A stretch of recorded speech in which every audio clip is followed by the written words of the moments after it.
Hello to all the Virgos out there. How are you doing, Virgos? Hello and welcome to these monthly horoscopes for Virgo in general for the month of September of 2012. Happy birthday for a lot of Virgos. Happy birthday and enjoy it.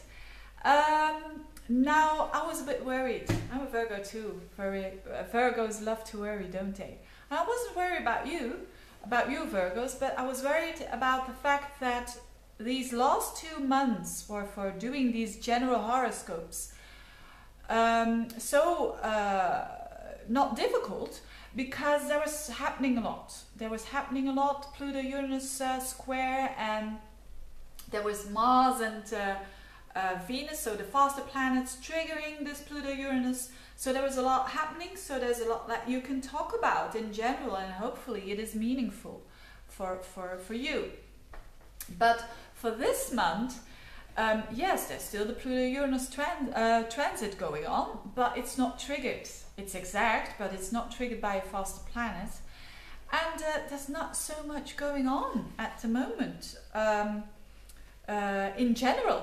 And of course, that doesn't mean to say that for you in particular there's not going to happen a lot, because everybody has its own unique horoscope. That, of course, with these general horoscopes you can't do a detail thing, and I think that most people do understand that. But I was worried about what am I going to talk about, and this morning I just saw it. I just saw a very interesting thing going on for all of us, and also for the Virgos in a particular area, that is going to be very important for this month and also for the next. And that is the hidden, almost hidden dance or hidden dance that is going on between Neptune and Saturn. And I'm going to talk about that in a minute. Because that's on a deeper level. First, let's start with a lighter level, and let's start, of course, with your ruler, because there's very good stuff going on with the planets, because a lot of the planets are in their own signs at the moment, and so they can do a lot of good. If we tap into it, we can do a lot of good. So for Virgo, it's really a nice month, the month of September. Not at least because there's a new moon in our sign. I say our sign because it's bang on my birthday. It's on the 16th of September. So there's a new moon on the 16th of September. And that's exciting, especially for those who have a Virgo ascendant. They will feel a kind of a new beginning, a kind of a new you that arises with this new moon. It's endings and new beginnings for you, for those who have in particular Virgo as an ascendant. So that's very nice. It's a fresh start. And not only there is the sun in Virgo for a great deal of the month, there is also Mercury, your ruler, in its own sign and exalted in Virgo. And it is very strong Mercury now, because it's also very quick.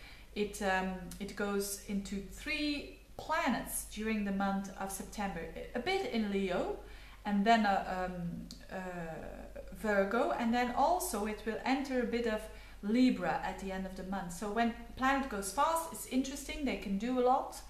And for you, it's happening in your first house. So whatever you think is important to begin, because the sun is in your sign, so it's actually now a time to shine for a lot of Virgos, because the sun and Mercury were in the 12th house last month, so that's a bit, that's taking a pause, taking some rest. But now it's not the same story. Actually, it's the other story. It's taking opportunities and go for it and start fresh new things. So whatever it is that you want to start new, it's a good time for it.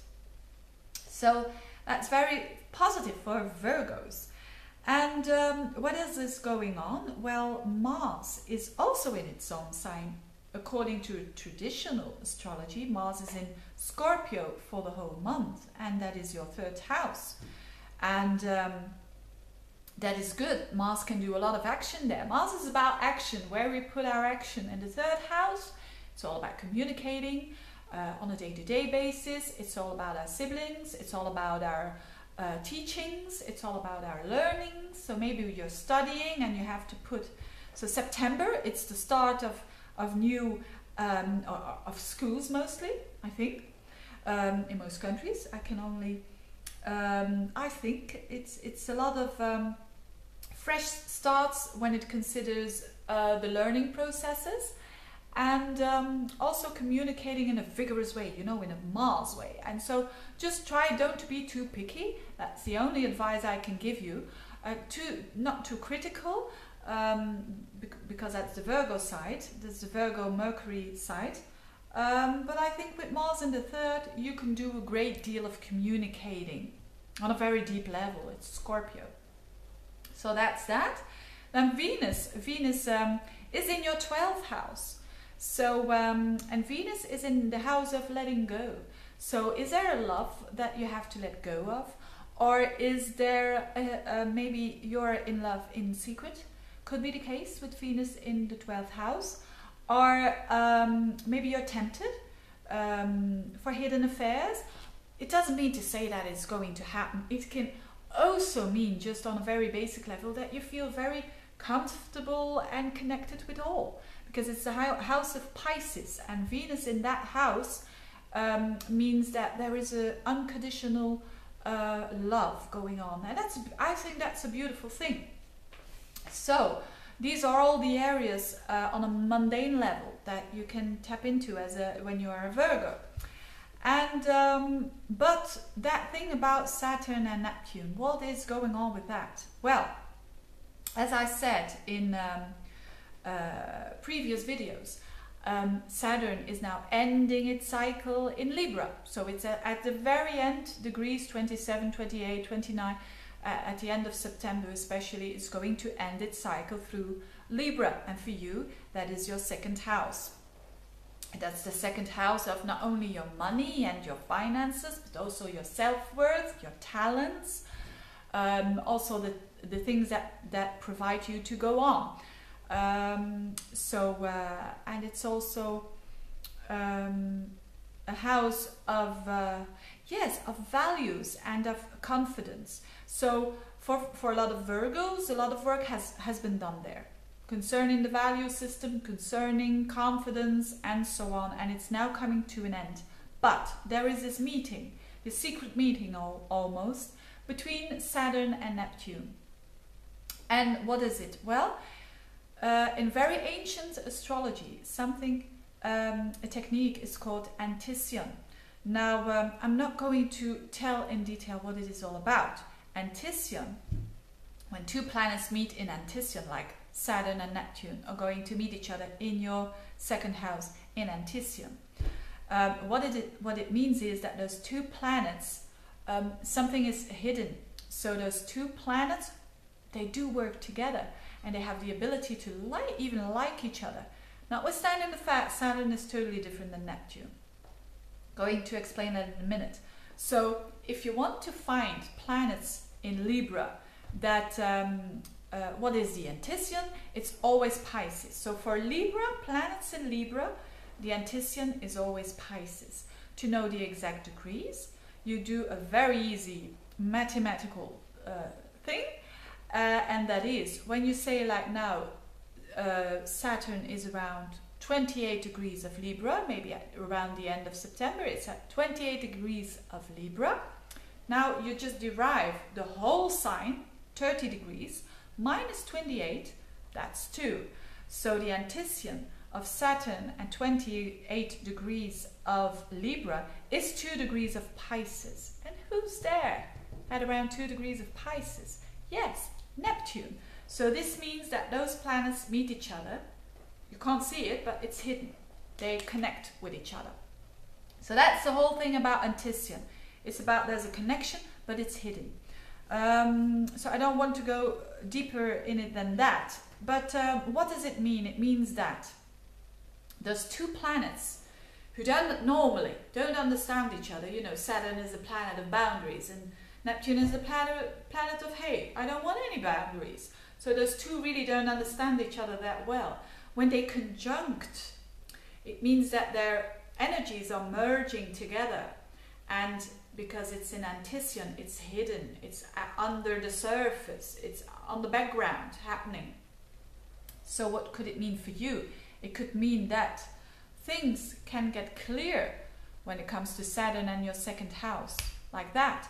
But then, 1 second after it, you have lost the insight.